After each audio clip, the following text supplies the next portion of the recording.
This is day 3, and this is that newer area that I actually just put a trap in yesterday, where the 3 drainages all kind of come together and make this little peninsula.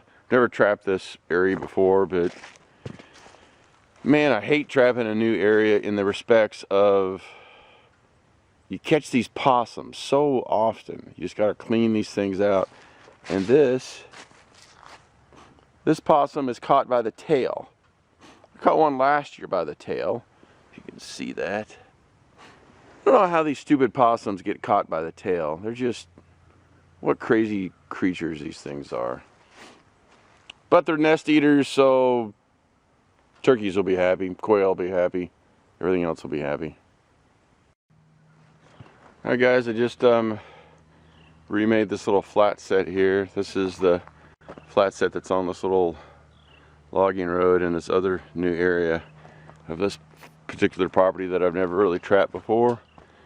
Logging road runs up here and keeps on running around, and then there's a big opening up here, and I got a trap up there. But I saw quite a bit of sign on this little trail, this little 2-track, and the first night I caught a possum, and last night I caught a cat, as in like a house cat.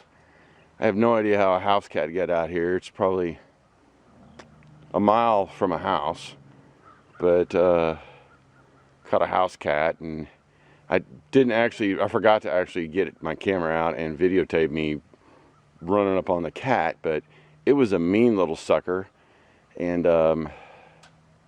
it was so mean that I contemplated just dispatching it. I'm not a cat person anyway, but you could tell this was not a feral cat. This cat actually belonged to somebody. It's probably somebody's barn cat that's way the hell out here in the country, a mile from a house. So I went ahead and got it loose, but that was quite a chore. It's too bad I actually couldn't have videotaped it. I had no way to do it. I guess I could have just set the camera up here on the side of my side-by-side somewhere, and because he's on a drag, we were bouncing all around through these little cedars right over here. So I guess you could have heard a lot of curse words from me, maybe. That's probably all you would have got. Okay guys, here's a good educational tool that happens to all of us. I mean, I don't care who you are, professional trapper, non-professional trapper, this happens to all of us. So what I've got here is I've got a power line that runs through right here, runs through that way. I got the creek and I got the 2-track all come together right here. So I put a trap in, and I put a trap in between these 2 little stumps here.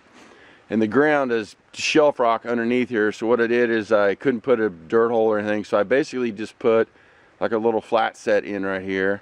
And if you can see, there's my trap. It's not been dug up. That's exactly where I put it. The jaw's been flipped up, but you can see this coyote just dug like crazy in here. You can see there's a track, there's a track, there's a track, there's a track. He was standing over here and he was digging this way, and when he was digging that way, he obviously kicked up. The trap never sprang, it's sitting there. The one jaw is flipped up, but there's another track. So all he did was just dig the hole out, or the side of the, tried to dig the side of the stump out. All I did was put some lure, a couple different lures in here, put a little punch hole up there. That's what he was digging at. So we're going to reset this, and this is just absolutely luck is all this is that coyote is not in the truck.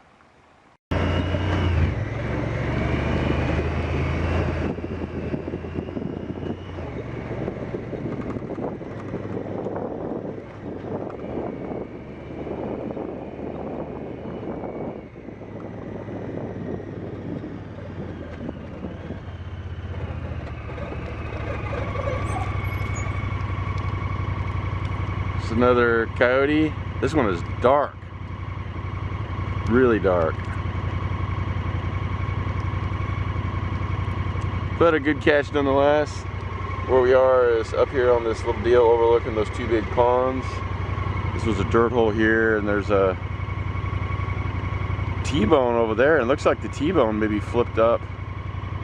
Not sure if this one did it, but another reason to put 2 sets in, or 2 traps in at a location, because it looks like that one is set off. I don't know if it was by him or by cows or whatever, but regardless, got this coyote.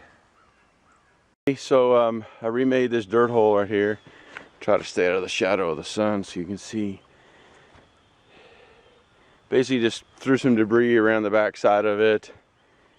Sifted it all out, blended it all in. And then over there I went ahead and remade the T-bone. The cows got in the T-bone, so they smashed it, smashed all around the set and set the trap off.